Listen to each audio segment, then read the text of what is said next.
Bonjour à tous. Ce matin, nous sommes très contents de vous accueillir dans la maison de Dieu. Ici, il y a la présence de Dieu. Quand 2 ou 3 se réunissent dans son nom, Jésus est parmi nous. Je vous salue aussi pour tous ceux qui sont sur Internet. Et bien que ce matin, ça sera un moment de joie, encore de louer notre Dieu. C'est un privilège. En souvenant que dans beaucoup des endroits dans le monde, il n'y a pas cette occasion. Parce que c'est interdit de pouvoir louer le Seigneur ensemble. Alors je vous invite de vous lever tous et encore de rendre gloire à l'agneau. L'agneau, tu es digne de louange. Ce matin, nous voulons dire merci pour la croix. Merci pour tout ce que tu as fait. Parce que tu es venu jusqu'à nous il y a 2000 ans. Quelle joie, quelle espérance. Alléluia. Merci.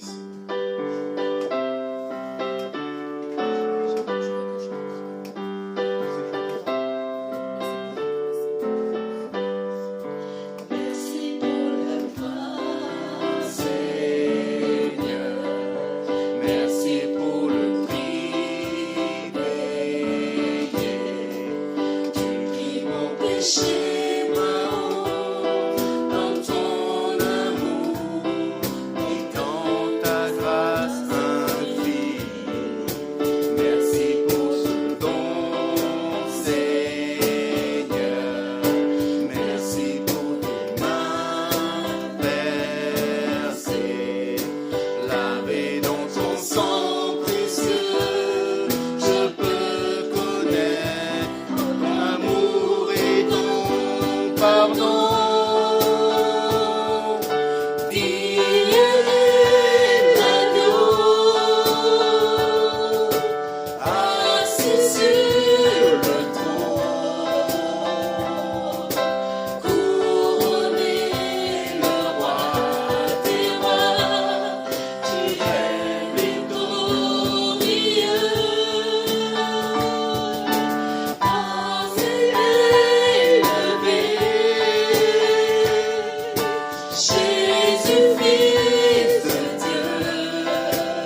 Merci d'être venu sur cette terre, Merci Jésus.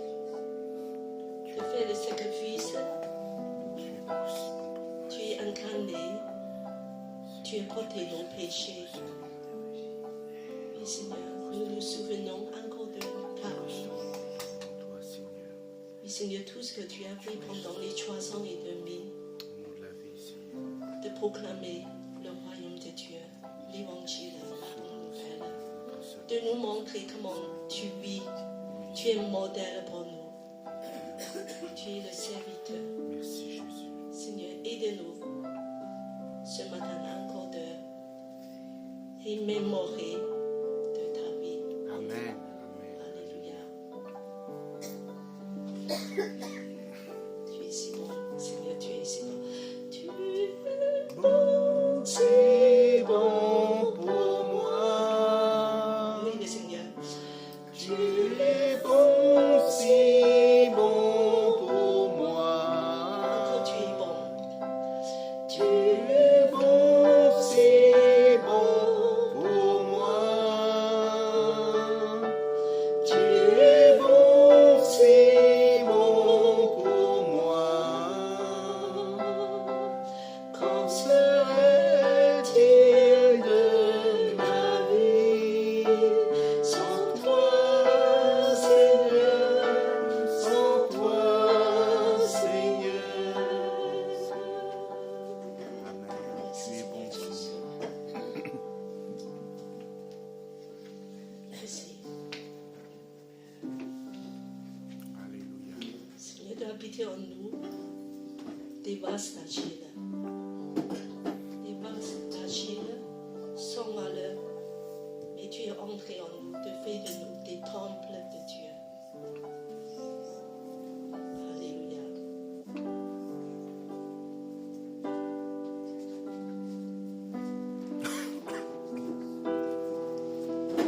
J'étais brisé, vidé sans espoir.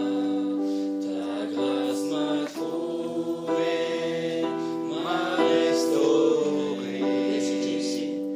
Je n'ai rien à moi,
tous ici pour t'adorer.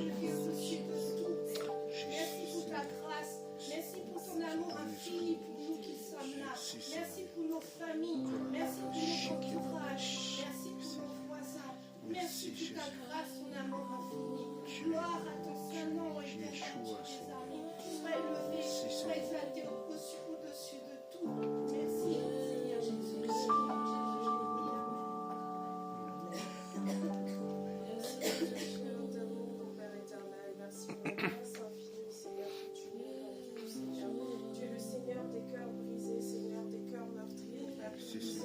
En toi, Seigneur, nous t'adorons et nous te bénissons, Seigneur, car ce n'est plus nous qui vivons, Seigneur, mais c'est toi qui vis en nous. Tu mets la joie et l'amour, Seigneur, sur tout cœur brisé, tout âme en peine et décelé, Seigneur. Tu es là, Seigneur, tu es celui qui remplit. Aucune solitude, Seigneur, ne peut agir, Seigneur, parmi nous, Seigneur, car tu es présent et tu veilles sur nous chaque jour, Seigneur, pour notre vie. Merci pour la grâce, Seigneur. Ce n'est pas par des actions, Seigneur, et des bienfaits, Seigneur, que nous gagnons ton amour, mais c'est par ta grâce. Tu as l'amour divin, l'amour infini, Seigneur. Toi qui as donné ta vie, Seigneur, pour nous sauver sur la croix, au Père puissant. Nous te remercions pour tous tes bienfaits, pour toutes les merveilles, Seigneur, que tu fais dans nos vies, Seigneur. Et pour les choses à venir, Seigneur, que tu donneras chaque jour, Seigneur. Nous ne nous inquiéterons de rien, Seigneur, car tu prends tout en charge, Seigneur. Tu es là, Seigneur. Tu nous prends dans tes bras, oh Père, Seigneur, et tu nous remplis de ton amour éternel, sans jugement, Seigneur, sans condamnation, Seigneur, car tu es le Père très haut, Seigneur, celui qui donne tout. Et nous te louons, nous te bénissons, et nous ne cesserons de t'adorer au nom de Jésus. Amen. Seigneur Saint, nous sommes tous ici pour adorer Dieu, adorer Jésus. Sois attentif. Regardez Jésus. De l'adorer de tous nos cœurs. Seigneur, ce matin encore, nous voulons prosterner devant toi. Alléluia. Yeshua. Yeshua. Yeshua. Jésus. Mon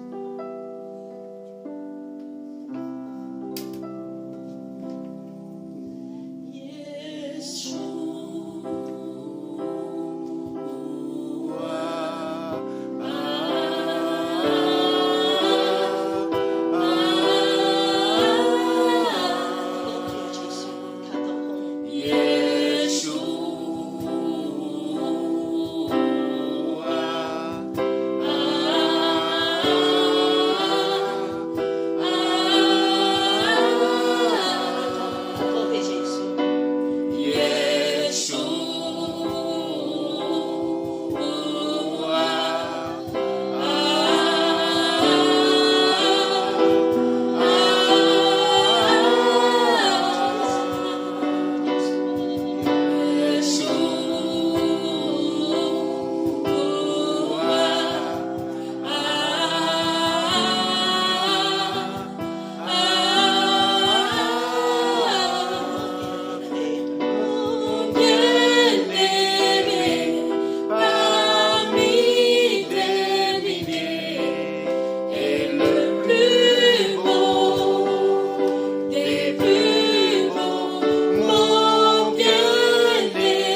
choses s'accomplissent. Celui qui déclare et cela existe. Sois élevé, le Dieu d'Abraham, Isaac, de Jacob. Sois élevé, Jéhovah. Sois élevé, Elohim. Sois élevé, Elohim. Sois élevé, Elohim. Adonai, sois élevé. Adonai, sois élevé. Sois élevé au-dessus de toute force, au-dessus de toute puissance. Nul n'est comme toi. Glorifié, glorifié ce matin, Jésus. Alléluia, alléluia. Prenez place, Sois élevé. continuez à Toi adorer. qui as reçu le nom au-dessus de tout autre nom. Toi qui as reçu le nom au-dessus de nos noms de famille. Toi qui as reçu le nom au-dessus de tout autre nom. Sois élevé, Jésus. Seigneur, nous voulons encore te relever en donnant Ah, tout ce qui nous appartient, comment les ne choses pas matérielles. t'élever? Comment ne pas t'élever, Jésus? C'est le moment où ils Comment, sont de Jésus? Comment ne pas te louer? Comment louer ne Jésus. pas te louer? Continuez de louer dans Toi nos qui enfants. élèves, Parce toi qu'il qui est le retires seul. de la boue, Tellement. toi qui façonnes, oh le vrai potier de notre vie, comment ne pas te lever, comment ne Alléluia, pas te louer, alléluia. Jésus. Merci pour le croix. Merci Jésus. Merci, Jésus. Dieu demande des personnes de service de passer le corbeau. Tu sens et reprends le premier chant des Ruben. Digne et l'agneau. Digne et l'agneau. Ce matin, le nom de Jésus soit élevé Alléluia. dans ce lieu. Digne est l'agneau assis sur le trône.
Seigneur, tu es digne de nos louanges, tu es digne de toute adoration, Seigneur.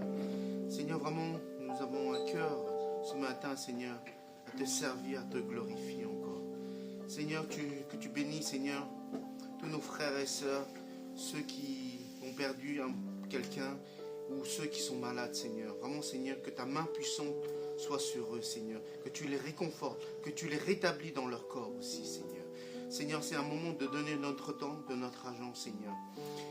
Que tu puisses bénir, Seigneur, ceux qui ont pu donner pour ton royaume. Et que tu puisses aider ceux qui n'ont pas pu donner, à donner par la suite, Seigneur. Seigneur, tu nous as montré le chemin de ton sacrifice, de ta propre personne pour nos vies, pour nos iniquités, Seigneur. Vraiment, Seigneur, aide-nous, Seigneur, à suivre ton exemple, Seigneur. Et pour que cette bonne nouvelle, l'évangile que tu as donné à tes apôtres, Seigneur, soit propagé et diffusé dans le monde entier, Seigneur. Merci encore, Seigneur, que ta main puissante soit sur toutes tes églises, Seigneur. Et nous voulons encore t'élever et te glorifier. Et nous te prions, nous te remercions. Au nom de Seigneur Jésus-Christ. Amen. Amen. C'est les moments des annonces. Alors, on va afficher les annonces. Premièrement, nous voulons de dire que l'Église Elim, pour ceux qui sont venus pour la première fois ici, de savoir que c'est une Église des nations. Alors, je vois qu'il y a une nouvelle personne. Est-ce qu'on peut, voilà, vous pouvez dire un petit mot sur vous-même, ton prénom? Bonjour, moi c'est Christian, enchanté de vous connaître. chanter. On chante le bienvenue, on est très content de t'accueillir ce matin. Et je vois aussi les enfants, c'est formidable. Et Lilen, Emma et encore tout le reste, oui. Et vraiment que nous bénissons, Seigneur, de nous donner les enfants. Voilà, Shani, Jinani et Ileni. Merci Seigneur. Alors maintenant, on va afficher des annonces.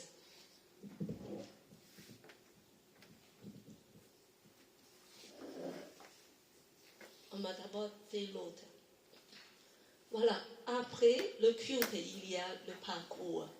C'est pour l'étude de l'évangile de Marc. Je voulais juste demander qui, des personnes qui ont participé, est-ce que vous savez, je veux dire que tirer du profit. Ça veut dire que Dieu t'a donné des choses riches dans ton cœur à travers ce évangile. Vous pouvez lever la main à travers l'étude. Hein? Il n'y a pas beaucoup, hein? Moi je suis surprise. Je pense qu'il faut qu'on soit plus attentif à la parole de Dieu. Voyez que le fait que vous êtes ici au culte ce matin, c'est formidable. On va adorer Dieu.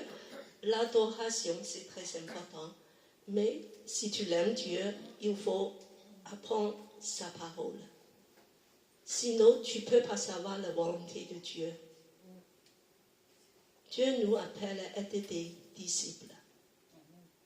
Alors, donc, c'est important d'aller en profondeur dans la parole de Dieu. J'invite vous tous, si vous pouvez, voilà, il y a après le culte, il y a à peu près une heure de demie d'études. On va continuer d'approfondir pour pouvoir connaître qui est Jésus, qui il est, et ce qu'il va faire des choses merveilleuses dans nos vies.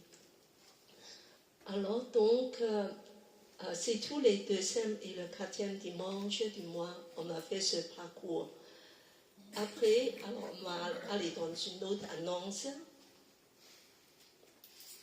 Alors dans 2 semaines, ça sera le 23 novembre, dimanche, on aura une invitation dans le pasteur Hervé. Vous vous souvenez de lui, pasteur Hervé?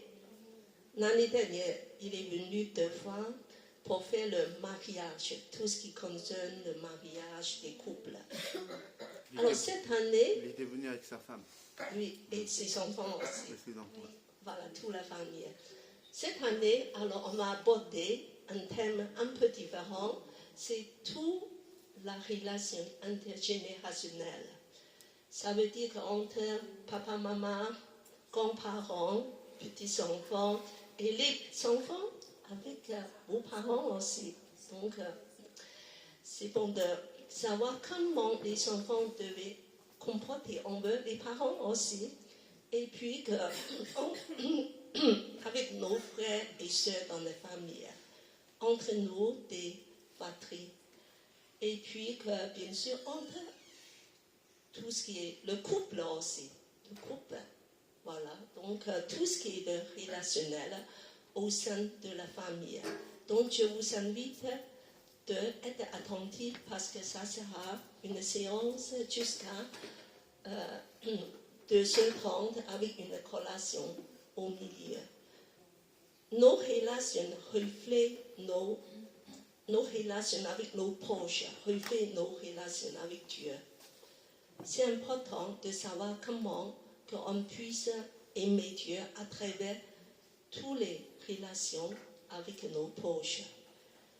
Et alors, après, je crois que, qu'est-ce qu'il y a encore? Il n'y a plus rien? D'accord. Voilà, donc on va passer au message.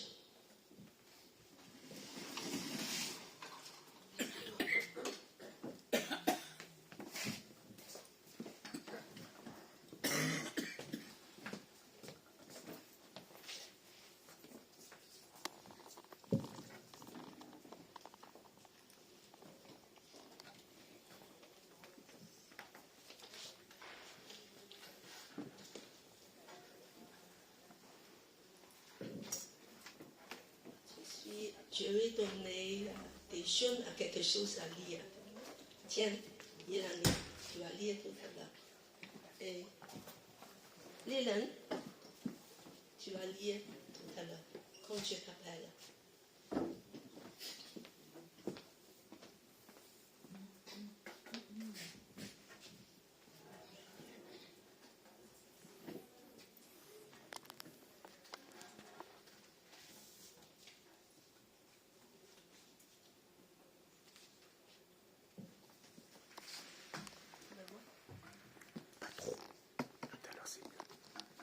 Non, t'es trop loin. C'est ça? Je voulais me placer dans le bon endroit. On me voit tous? Oui, c'est bon. Alors aujourd'hui, comme on est en train d'étudier l'évangile de Marc qui parle le règne ou le royaume de Dieu, concrètement, c'est un petit peu abstrait. Qu'est-ce que c'est le règne et le royaume de Dieu? Pourtant, quand on tourne la tête, on voit que tout est chaotique un petit peu. On dit que Dieu règne, mais comment? Alors, premièrement, on commence avec des choses très pratiques au sein de l'Église. Alors, l'Église est la famille de Dieu.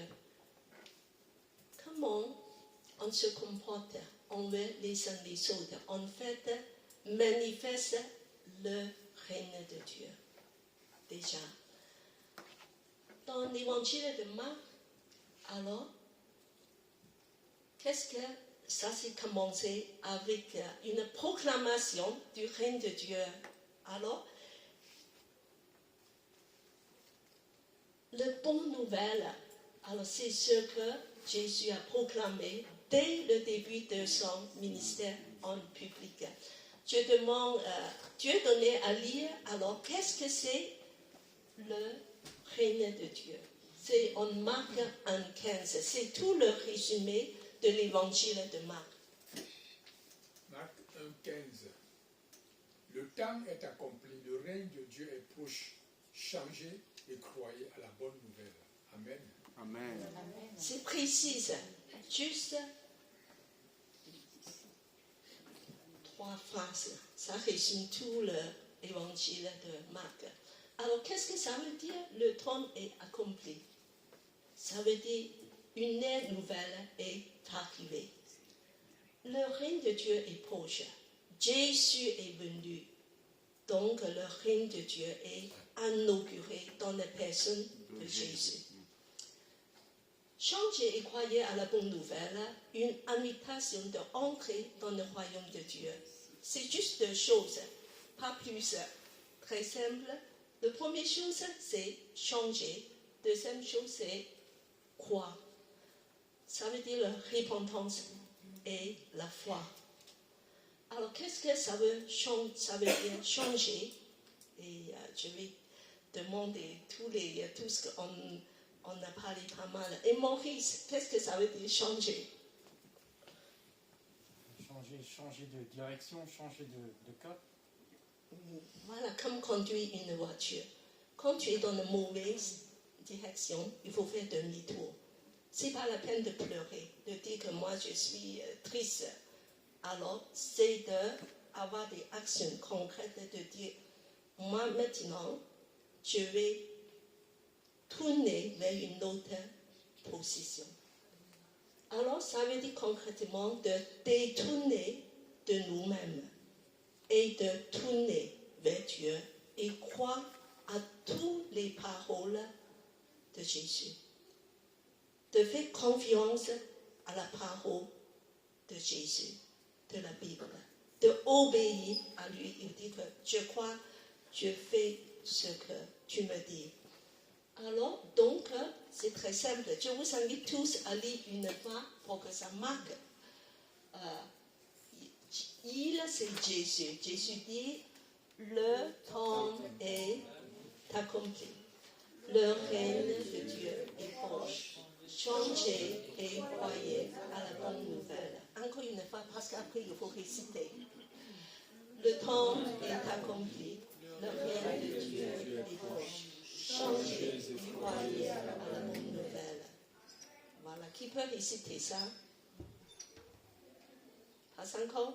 Donc, la prochaine fois, je vous demande de réciter, de mémoriser ce verset pour l'évangile de Marc.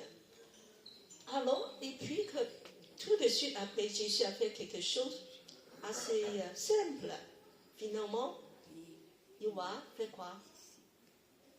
Appeler les disciples, tout simplement. Alors, ça veut dire que c'est important de suivre Jésus. Jésus dit que, suivez-moi, je vais faire de vous quoi? Des pécheurs d'hommes. Voilà, une vie féconde. Alors, et aujourd'hui, on a abordé le sujet comment vivre une vie de disciple dans la famille de Dieu. Qu'est-ce que c'est la famille de Dieu? C'est quoi? C'est l'Église. Comment vivre ça dans l'Église? Concrètement, aujourd'hui, alors, donc, être un disciple au sein de la famille de Dieu. Alors, nous voulons continuer.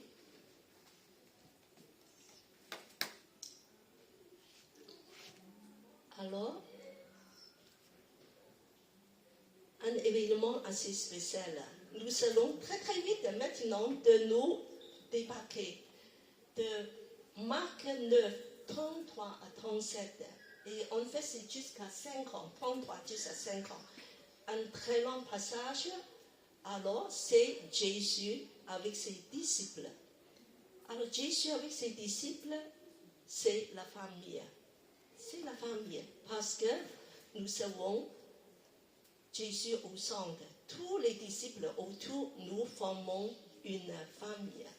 Alors, quelque chose qui s'est passé, qui est assez rigolo, pas très rigolo pour Jésus, mais qui arrive des choses comme ça, c'est pas ni la première fois, ni la dernière fois. Alors, je invite Dieu donné à lire.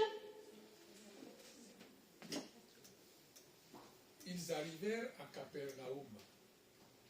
Quand ils furent rentrés à la maison, Jésus leur demanda, « De quoi allez-vous discuter en route ?» Mais ils se taisaient car durant le trajet, ils avaient discuté pour savoir lequel d'entre eux était le plus grand. Jésus s'assit, appela les 12 et leur dit, « Si quelqu'un désire être le premier, qu'il se fasse le dernier de tous et le serviteur de tous. » Parole du Seigneur. Amen. Alors donc, qu'est-ce qui s'est passé ici? Des disputes, des conflits, alors des désaccords, même des mots, ils sont disputés entre eux. Ce sont des choses qui arrivent. Alors, c'est ni la dernière fois, parce que jusqu'à le dernier repas, vous vous souvenez, des disciples, encore le même conflit qui arrive entre eux, qui est le plus grand. C'est une question qui est récurrente, tout le temps. Alors, on se demande pourquoi comme ça. Moi, je pense, quand on a des gens autour, alors ça devient compliqué. Il y a des compétitions. Souvent, on se demande qui est le plus grand, l'orgueil. Et on veut être le chef, de commander. Souvent. Imagine 12 hommes qui vivent ensemble, jour et nuit, dormir, manger, faire des choses ensemble. C'est comme un petit peu dans la famille de vivre ensemble intensivement. C'est pas facile. Alors, donc, on va continuer. Mais on peut dire que, finalement, qu'est-ce que c'est des disputes? C'est partout, c'est souvent que ça arrive dans toutes les familles, dans les églises, finalement, c'est pas très important. Et on va laisser passer et ça va être comme ça. Alors, c'est pas le cas de Jésus. Il dit que c'est grave. Jésus dit que moi, je ne laisse pas ça passer. Jésus 9:35, il a dit, Jésus s'assit. Quand Jésus s'assit, alors l'époque, quand un enseignant, un rabbi, s'assit, ça veut dire que je vais vous donner une leçon. Pas comme moi, maintenant je suis assis debout, mais l'époque, quand un professeur qui va enseigner quelque chose, il va s'asseoir. Il va s'asseoir, ça veut dire que, écoute-moi, maintenant, une leçon, je vais vous donner une leçon particulière. Si vous avez remarqué ça dans l'évangile de Marc, Jésus assis même dans le bateau, parce que quand il veut donner un enseignement. Donc Jésus ne prend ça à la légère. Il a dit, appelez les 12, spécialement les apôtres, de dire, si quelqu'un désire être le premier, qu'il se fasse le dernier de tous et le serviteur de tous. Alors je voulais tout le monde lire cette phrase de Jésus. La leçon qu'il a donnée aux gens des apôtres en dispute. Si quelqu'un désire être le premier,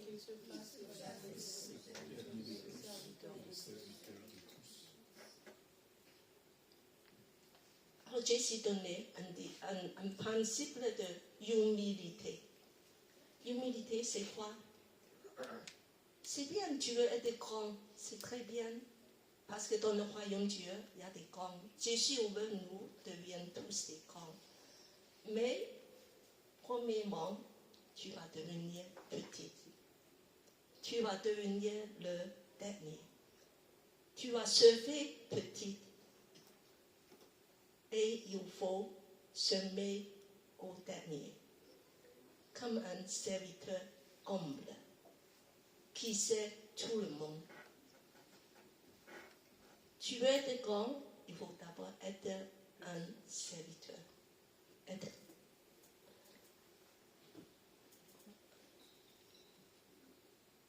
Être un serviteur. C'est ce que Jésus va se montrer dans tout l'évangile de Marc. Être un esclave, un serviteur. Se met tout petit pour servir les autres. Il est notre exemple de s'humilier, de dire que je suis venu ici pour nous servir. Ce matin, Jésus est encore ici pour nous servir. Alors, on va continuer. Dans chaque évangile, il y a un thème. Évangile de Matthieu, Jésus est le roi.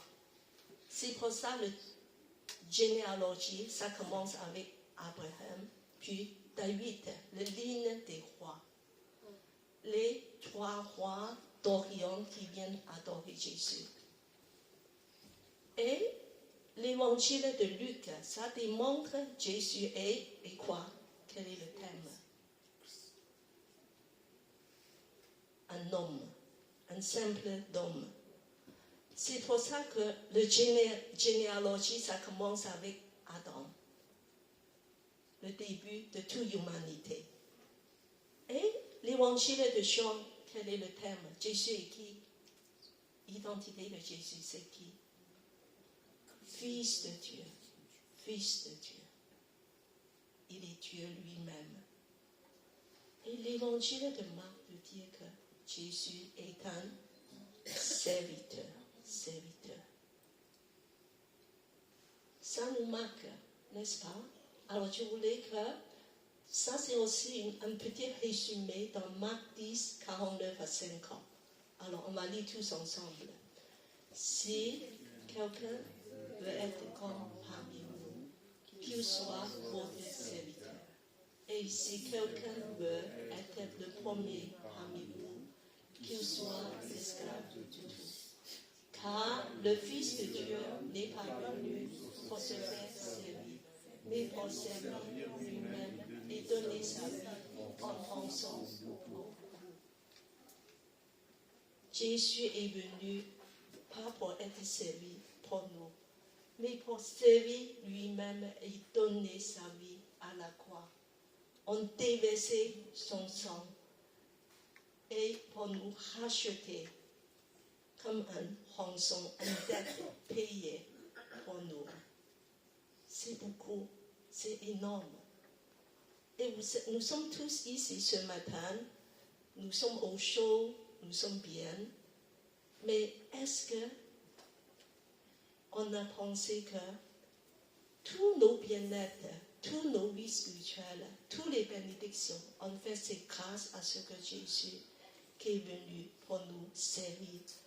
Est-ce que ce matin, on veut aussi laisser Dieu de transformer notre vie? Jésus a transformé notre vie. Il ne suffit pas juste pour écouter, même de tout noter. Il faut laisser transformer. L'évangile, la bonne nouvelle, a transformé nos vies, que ça soit concret. Nous sommes sauvés pour servir. La grâce n'est pas bon marché. On est serviteurs les uns aussi pour les autres, de servir les uns les autres. Alors, je demande le numéro 1 à lire par la suite. Alors, non seulement par Jésus a donné un principe de humilité, de dire que tu veux être grand, va devenir petit. Va aller premier, tu vas aller au dernier. Premièrement, de servir, être un serviteur. Il donne encore une autre leçon. Alors, je demande lire à lire.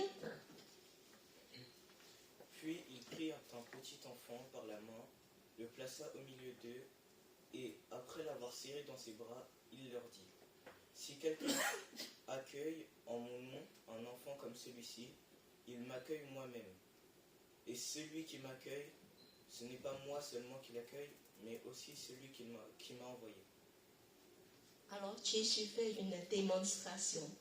S'il y a Chani, je vais lui demander d'aller au milieu, le plus petit parmi nous, et on va tous entourer. Alors ici, le plus jeune, c'est Lila. Tu viens? Voilà, c'est le plus jeune. Tu as quel âge? 12 ans. 12 ans. Voilà. Donc, alors je demande Saint-Yu, je demande Dieu donné de venir et même Sylvienne. Voilà. Et voilà, pour entourer Liliane.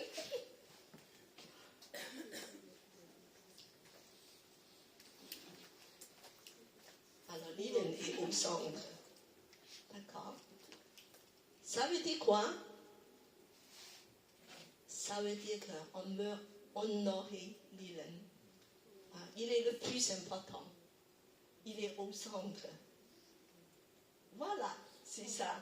D'accord, vous pouvez tous retourner. N'est-ce pas? Jésus est merveilleux, il fait une démonstration. À l'époque, la culture de l'époque, un enfant est entièrement sans place, insignifiant, sans voix, il ne peut même pas parler, aucune place dans la société. Mais ici, Jésus a fait quelque chose de entièrement impensable, de dire que c'est ce petit enfant qu'on devait honorer. Alors, qu'est-ce que ça veut dire? Et en fait, Jésus allait plus loin. Jésus n'a pas voulu dire que c'est enfant roi. C'est comme maintenant dans beaucoup de familles. Enfant, c'est le plus important. On va lui dire que tu choisis tout ce que tu veux manger, tout ce que tu veux faire, et on va t'écouter. Pas de tout ça. C'est pas cette attitude. En fait, c'est une autre attitude à l'intérieur. C'est un principe d'accueil que Jésus veut enseigner ses apôtres. Alors, on va regarder ce que Jésus a fait avec cet enfant. Alors, Jésus a serré dans ses bras. Il a pris l'enfant par la main. C'est très touchant, n'est-ce pas? Ça veut dire quoi? Ça veut dire qu'il est mon bien-aimé. Et quand il dit que quand tu as cru dans mon nom, un enfant comme ceci, tu m'accueilles moi-même. Jésus s'identifie lui-même à cet enfant. Jésus, le créateur du ciel et de la terre, s'identifie à un tout petit enfant et de déverser son amour sur cet enfant. Alors, et en fait, ça c'est chacun de nous aujourd'hui, ce matin. Jésus a déversé son amour sur nous. Nous sommes comme un petit enfant. Jésus a déversé son cœur, son amour, de nous aimer. On est devenu un trésor dans l'amour de Jésus. Il nous a transformés. Nous avons de valeur dans ses yeux. Et c'est l'amour de Jésus qui nous a transformés. Alors c'est dans cette optique, Jésus il va dire que, écoute, chacun de nous, c'est un bien-aimé de Dieu. Il faut que vous allez accueillir les uns les autres avec amour. Accueillir le plus petit entre vous. Accueillir celui qui est insignifiant, qui est peut-être comme un enfant qui ne connaît pas grand-chose, qui n'a pas de place. C'est celui le plus petit. Je veux déverser mon amour. Il faut que les apôtres apprennent à accueillir les uns les autres comme des bien-aimés de Jésus. Chacun en est des bien-aimés de Jésus. D'accueillir les petites, des gens qui ne sont pas très capables, qui sont faibles. Alors, parce que nous sommes objets d'amour tous de Jésus. Jésus a embrassé, Jésus a aimé, accueillir cette personne, c'est comme que tu m'as accueilli.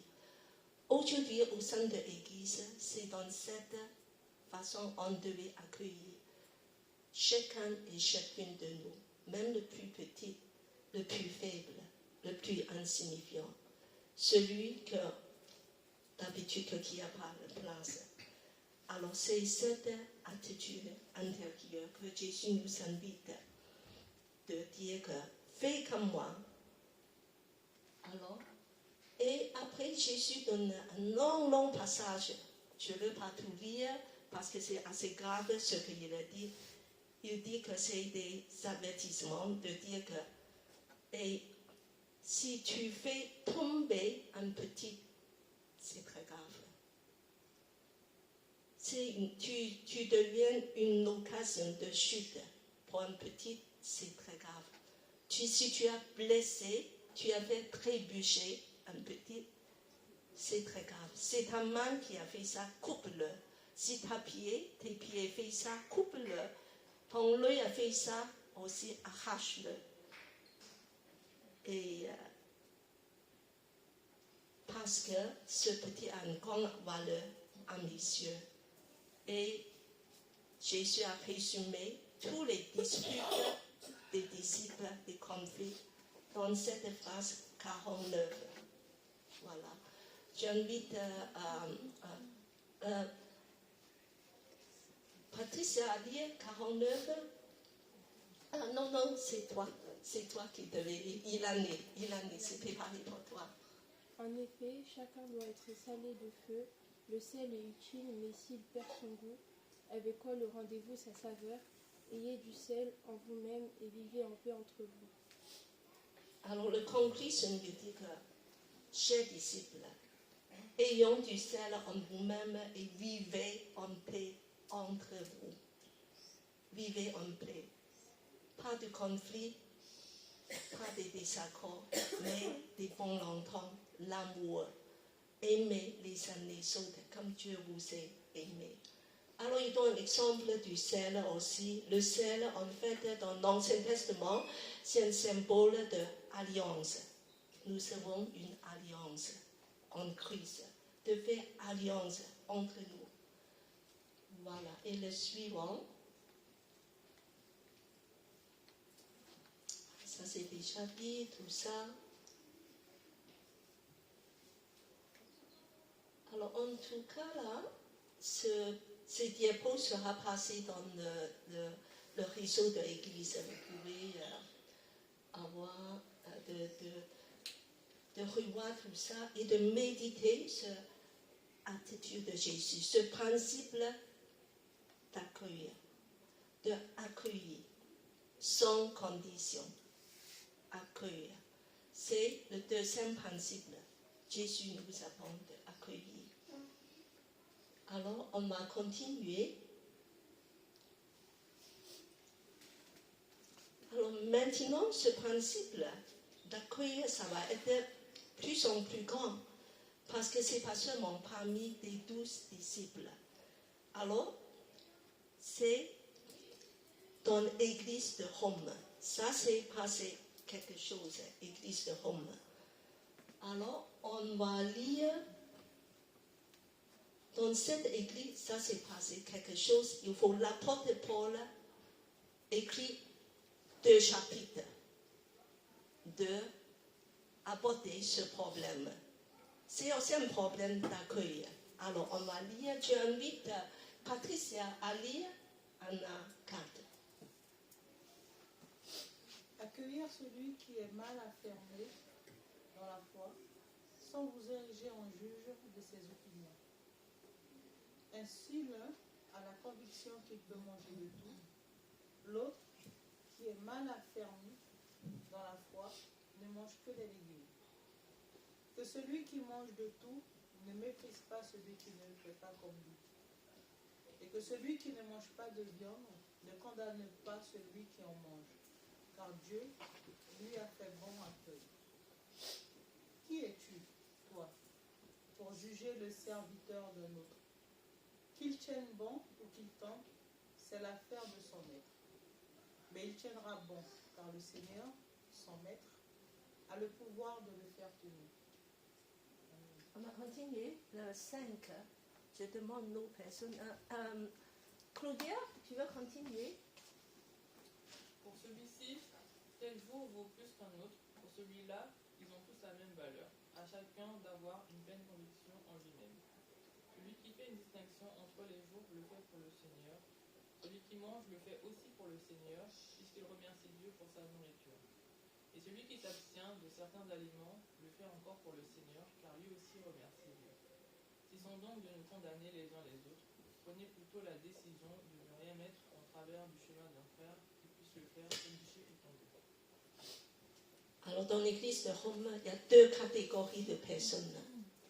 La première catégorie, c'est des faibles, qui est mal affirmés dans la foi et qui ne sont pas des chrétiens très matures, qui sont un peu des bébés, alors qui pensent de certaines choses, qui ne comprennent pas toute la vérité. Alors, l'autre catégorie, c'est des forts. C'est comme que dans toutes les églises, ça veut dire qu'ils ont déjà été enseignés, qui connaît, il y a beaucoup de connaissances, qui a des caractères beaucoup plus formés, disciplinés, et qui est des leaders peut-être. Voilà. Il y a 2 catégories de personnes.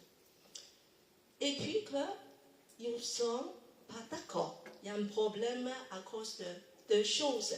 C'est quoi? Il y a 2 choses. Ils ne sont pas les mêmes opinions.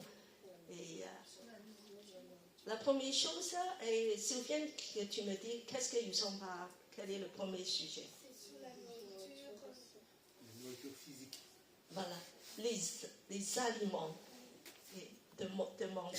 Alors, il faut expliquer un petit peu ça, parce que pour les croyants mal affermis, faibles, ils pensent qu'ils devaient se soumettre encore aux exigences rituelles héritées du judaïsme, tout ce qui est relatif aux aliments. Voilà. Il y a quoi? Parce qu'on sait qu'il y a des choses qu'on ne devait pas manger et tout. Mais pour celles qui sont affermies dans le foi les plus forts, ils ont été enseignés. Il a compris en Christ qu'il n'avait plus à respecter ses exigences. Et il peut avoir la liberté de tout manger. C'est pas grave. Voilà, manger du porc, manger, voilà, toutes choses. Mais d'autres ne le pensent pas comme ça. Voilà. Et le deuxième sujet, c'est quoi? Qu'ils ne sont pas d'accord.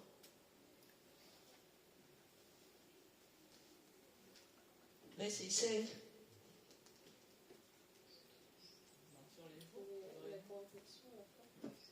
Sur les opinions.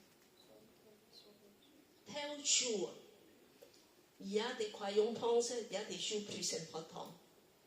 Et d'autres, ils pensent, non, tous les jours, c'est pareil. Alors, il y a celles qui pensent, Noël, c'est très important. D'autres, ils disent qu'il ne faut pas fêter Noël. Alors, et il y a d'autres, ils disent que, voilà, il y a des fêtes, il faut respecter. D'autres, ils disent que nous, tout est accompli en Christ.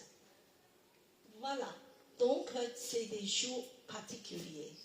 Alors, tout ça, en fait, il y a la vérité biblique qui nous enseigne beaucoup sur la liberté en Christ aussi. On n'est plus, je veux dire que religieux, sur le plan religieux. Mais là, des fois que des gens qui ont tout compris, ils disent qu'on n'a plus besoin de respecter tout ça. Mais par contre, ils témoignent peu d'amour à l'égard des faibles. Et il a montré le mépris envers le frère. Il dit que tu n'as pas compris, tu n'as pas lu la Bible, c'est pas comme ça. Alors souvent, ce sont des vérités secondaires. C'est pas la vérité essentielle. Je dirais, écoutez très très soigneusement pour les vérités essentielles, tout ce qui concerne la personne de Dieu, le salut, on ne tient absolument. On ne bouge pas une pouce. Mais on peut le confesser, la vérité, en amour. En amour.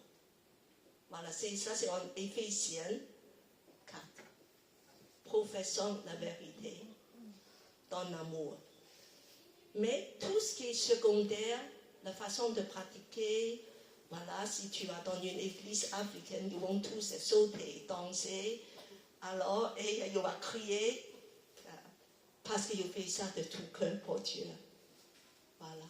Et pour des réformés, ils sont choqués.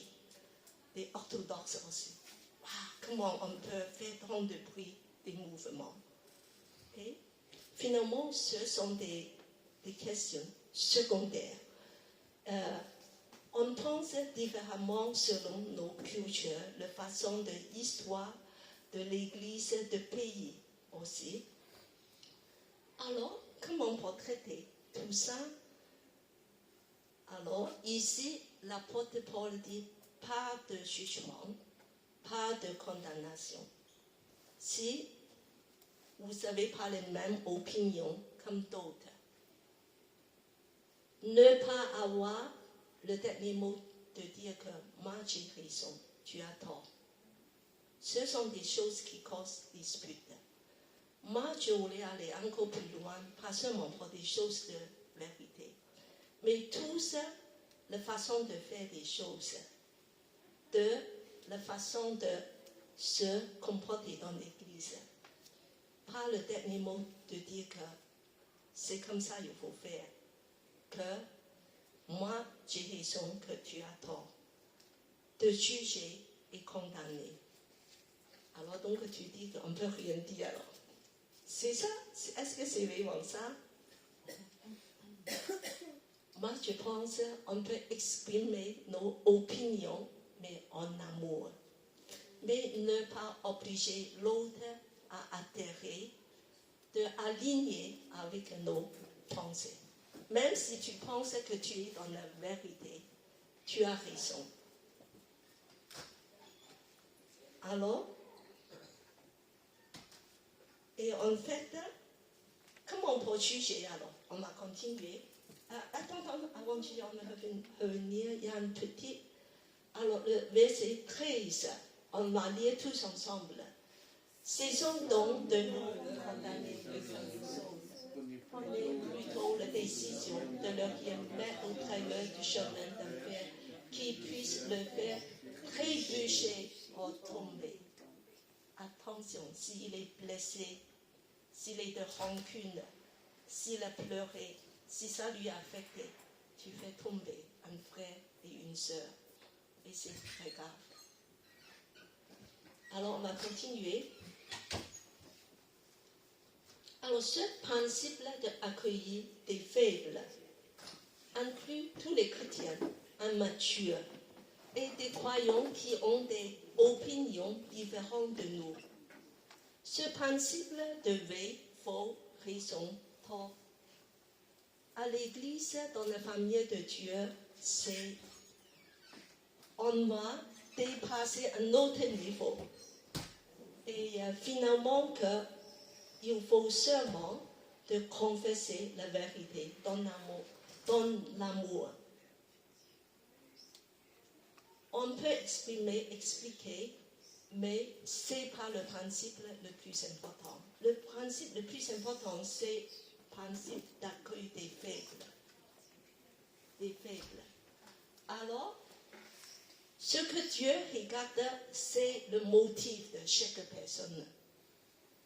Et il est dit que Dieu, le Seigneur, est le juge. C'est le Seigneur qui va juger la personne. Ce n'est pas toi. Tu n'es pas son maître. C'est Dieu qui va vu sa croissance. Oh, elle n'a que 200. Elle ne peut pas aller à l'école tout seul. C'est bien. Voilà, on m'a emmené. C'est le Seigneur qui va voir son niveau de capacité et son maturité. Ce n'est pas nous à juger. Le Seigneur dit que cette personne, dans le passé, il a subi beaucoup de violence. Il a subi, c'est pour ça qu'il est devenu colérique. Et il faut comprendre, il faut te taire. Si elle est en colère, il faut comprendre et il faut dire que je prie pour toi. Donc, je dirais que cette extension, il faut dépasser des frontières, la culture et mon histoire. Écoutez, mon histoire, c'est grave aussi. Dans le passé, nous sommes tous des blessés. Nous avons des blessures profondes. Il y a certaines personnes qui sont très sensibles. Si on lui dit un mot, il peut exploser en colère. Il peut être très bouleversé. Pour l'autre personne, ça lui fait entièrement rien.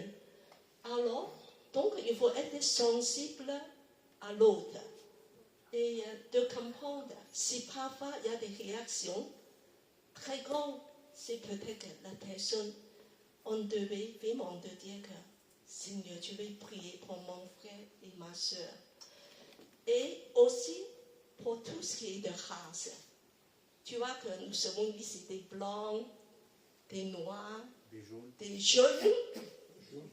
Oui. Des jaunes. Merci Seigneur pour cette mélange. Parce qu'après, dans le ciel, sera comme ça. Il y a toutes les races, toutes les langues, tous les peuples. Il faut qu'on s'habitue, voilà, de nos différences. Et je dis qu'il n'y a plus de couleurs, ni noir, ni blanc, ni jaune. Mais il n'y a que des bleus. Des bleus, c'est quoi? Les enfants du ciel. Ciel. Nous sommes des enfants de ciel. Il n'y a que des enfants bleus. Il n'y a que des bleus ici. Alors, accueillir les uns les autres, comme nous sommes tous dans la famille de Dieu, comme des bien-aimés de Dieu. Alors, on va continuer.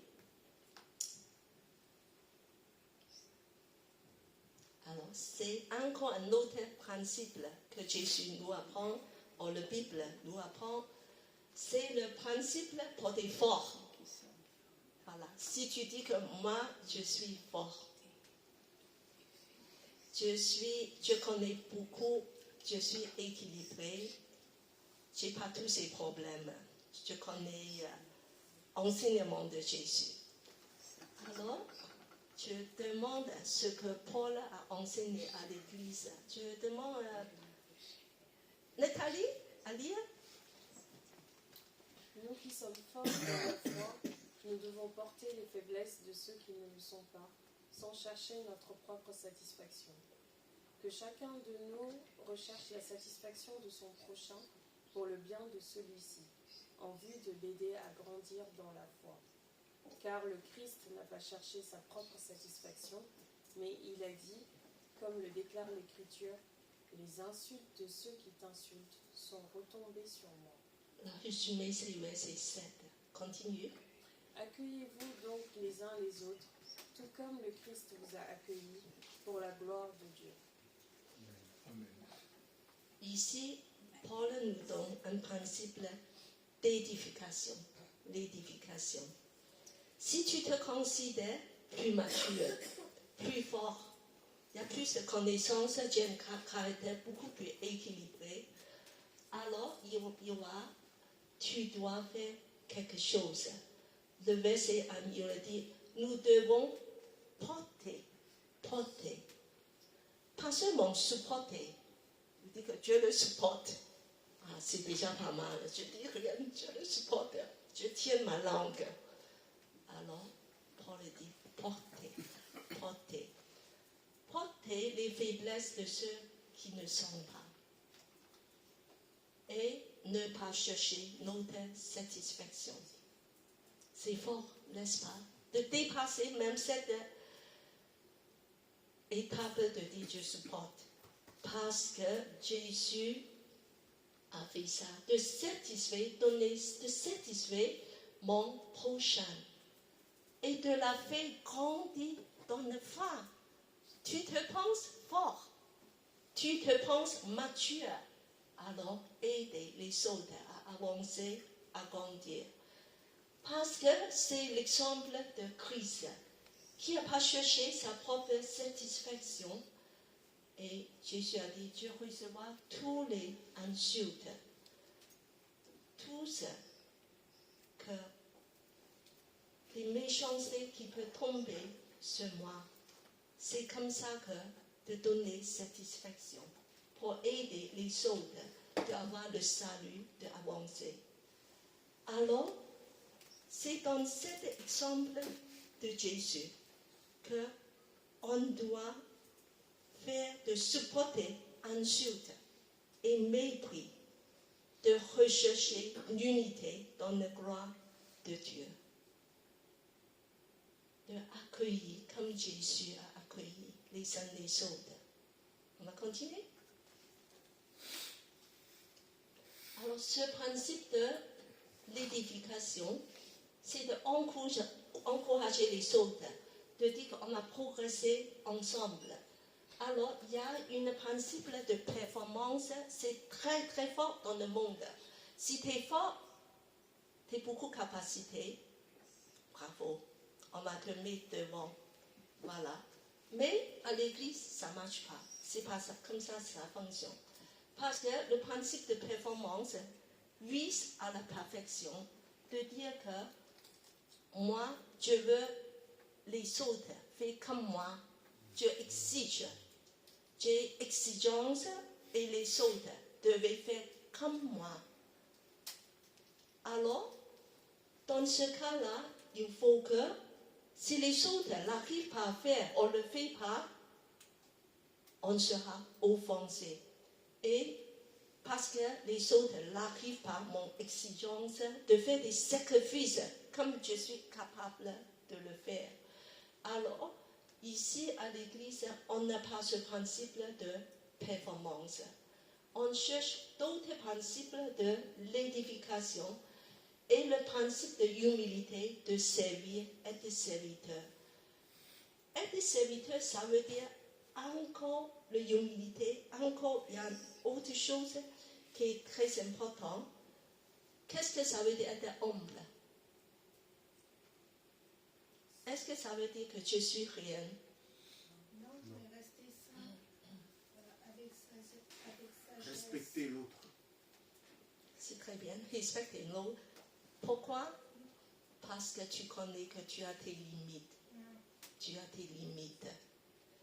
Parce que tu n'as pas tous les dons à l'église. Dieu a donné des dons à tout le monde. Et tu as besoin des autres. Humilité, ça veut dire aussi que j'ai besoin des autres. Et je veux me mettre en service comme les autres, comme Jésus, qui deviennent un serviteur. Et c'est aussi de faire un effort avec nos paroles. Souvent, des disputes viennent des paroles. Ça commence avec une parole imprudente. Et au lieu de parler, il faut d'abord écouter les autres. Il ne faut pas laisser échapper des paroles, des mots blessants. Il faut savoir aussi demander pardon. Quand nos attitudes attristent nos prochains, tu dis que ça passera, on m'a oublié. C'est pas comme ça. Il faut demander pardon, même si tu as raison. Alors, on va continuer.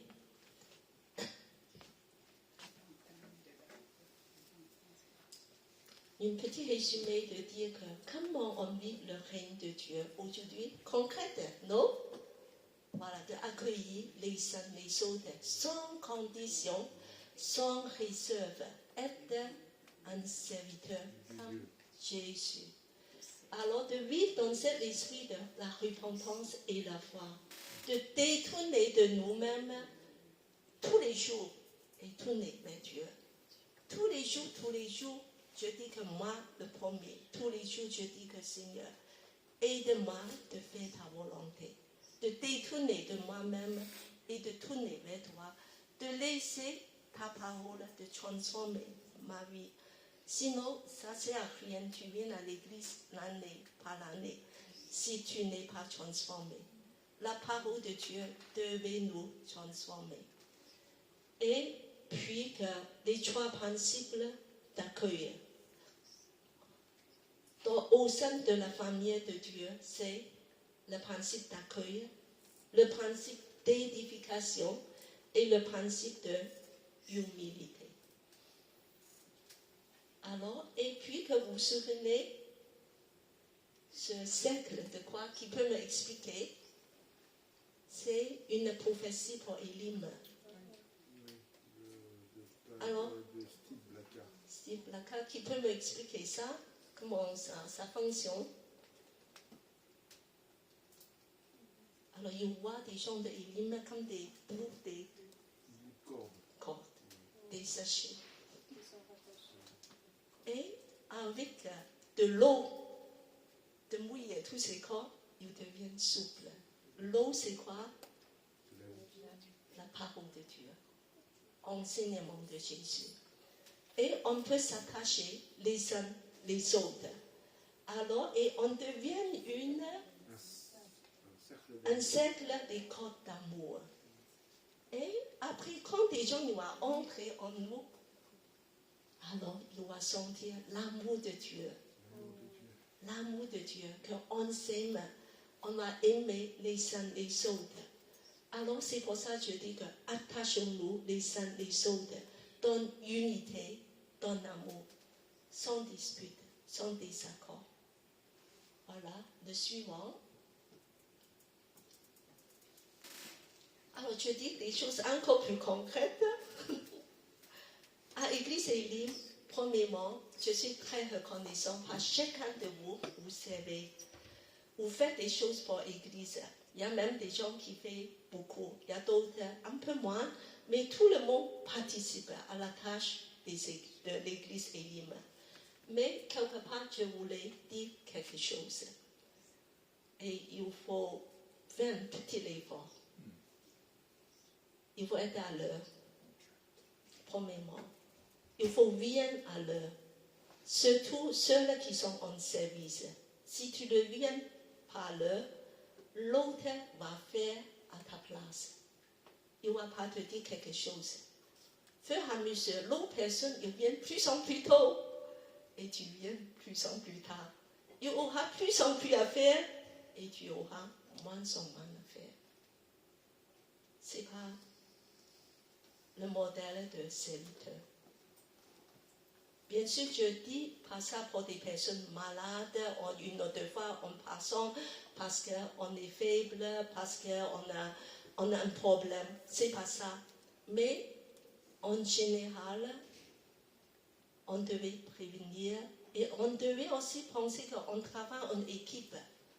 Si tu ne peux pas venir, que prévenir d'autres. Si tu vois ton équipe, l'autre personne est malade, il faut que tu penses à ça et tu viennes plutôt de la remplacer. Ça vient de soi-même, c'est même pas besoin de le dire. Alors, Seigneur, il est allé faire quoi? Ça sent bon, n'est-ce pas? Il est venu très tôt ce matin pour réchauffer des quiches, des choses pour l'église, pour qu'on puisse avoir quelque chose, une goûtée avant que le parcours de disciples. Voilà. Et en même temps, il est encore en train de se préparer.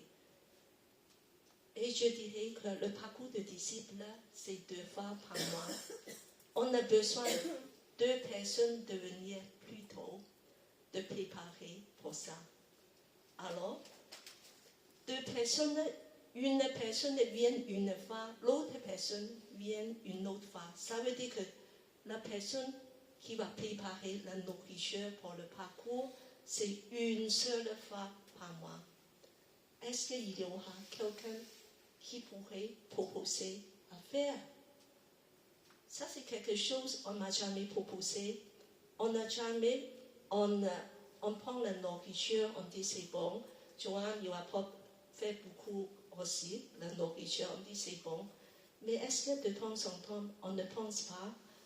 Ça, c'est des services réguliers, 2 fois par mois dans l'église. On a besoin des gens à faire. Si vous venez à 10 heures pour préparer, et de suite après, à midi 10, de le mettre dans un plateau, ça sera bien, juste une fois par mois. Et c'est des choses pratiques. Alors, autre chose, je vous l'ai dit, c'est pour la souplesse. Il y a des gens qui exigent que les choses soient faites exactement comme ça, dans une seule manière. C'est pas ça. Il n'y a pas une seule manière de faire des choses. Alors, il faut être souple. Nous sommes dans une famille. Il faut s'adapter. Voilà, il y a des choses qu'on peut changer, modifier de façon de faire. Il faut privilégier qu'on puisse faire des choses ensemble, dans une façon convenable. Et c'est le but. Nos buts, ce n'est pas de faire des choses parfaites, pas du tout. Et nous sommes tous ici pour travailler, de servir ensemble dans l'amour, dans une bonne ambiance. Alors, je vous ai dit aussi, la priorité, c'est au culte. Pendant le culte, il faut éviter de faire beaucoup de passages. De dire que moi, je vais faire ça, je vais faire ça. Nous sommes tous ici pour adorer Dieu. Concentre-toi de ne pas dire, moi, je suis au service, il faut que tu fasses ceci, il faut que tu fasses ça. Ton premier travail, c'est d'adorer Dieu. Il faut tout laisser pendant le culte. Il dit que moi, je suis ici, je t'adore Dieu. Le reste n'est pas important. Pas de travail, pas de service pendant le culte. Alors, aux choses, il y a des gens qui font des choses vite. Il y a des gens qui vont lentement. Comme moi, je fais des choses, on fait assez lentement. Alors, pour celles qui font vite, il faut se ralentir. D'autres qui font lentement, il faut essayer de faire un peu plus vite pour qu'on puisse être au même rythme. Et ne pas dire, moi, je suis comme ça. voilà, je suis comme ça et il faut qu'on s'adapte à moi. Non, on s'adapte les uns aux autres. Et aussi que pour d'autres qui veulent tout faire, ils disent c'est plus vite, je fais tout. Voilà, je fais tout et c'est encore plus simple. Non, ce n'est pas l'esprit de l'Église. Et Jésus n'a pas choisi un apôtre, il a choisi 12. Alors il faut qu'ils puissent travailler ensemble, servir ensemble. Il faut déléguer nos travaux aux autres. On n'a pas fait juste tout par nous-mêmes. Alors, nos modèles, c'est Jésus. C'est Jésus qui est le grand serviteur. Voilà. À la fin, je vous invite encore de chanter l'agneau de Dieu. Voilà, de regarder Jésus qui est l'agneau et qui a tout donné pour nous, pour pouvoir l'adorer.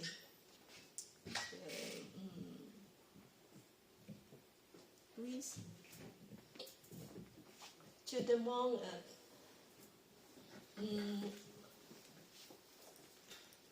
Claudia a prié.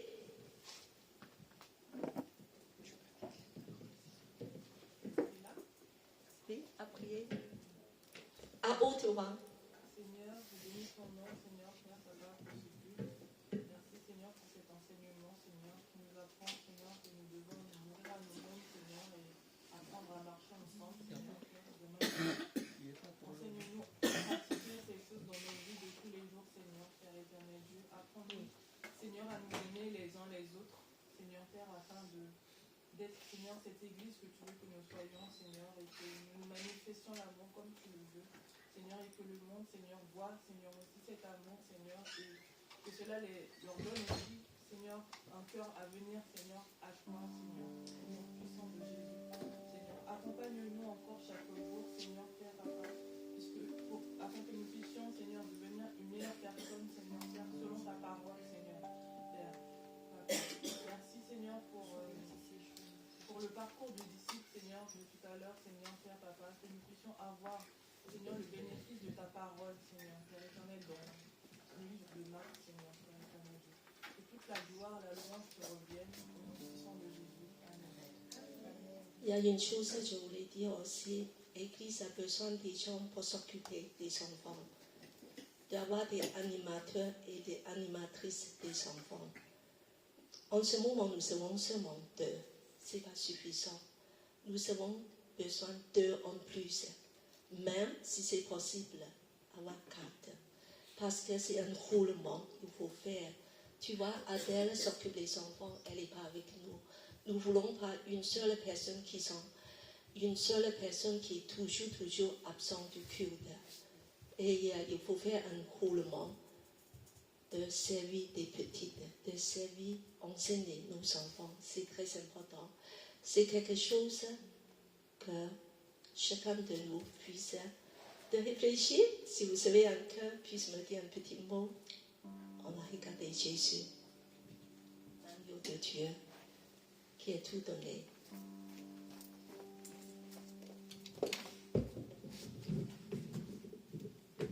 Nous chantons seulement leur refrain digne et l'agneau de contempler Jésus.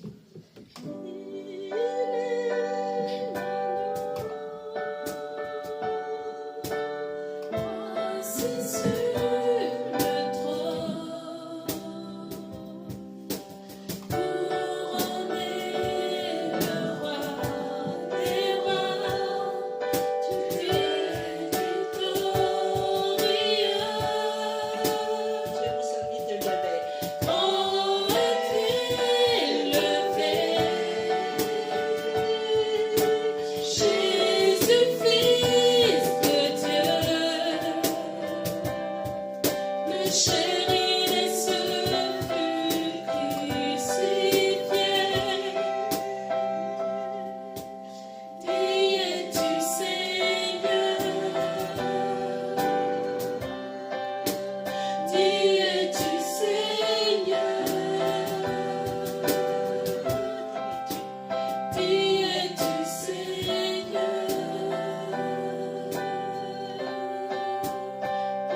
serviteur par excellence.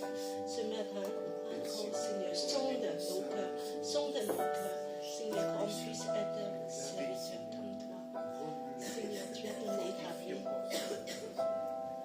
De s'humilier, de se dépouiller toi-même, de venir jusqu'à nous, de nous servir.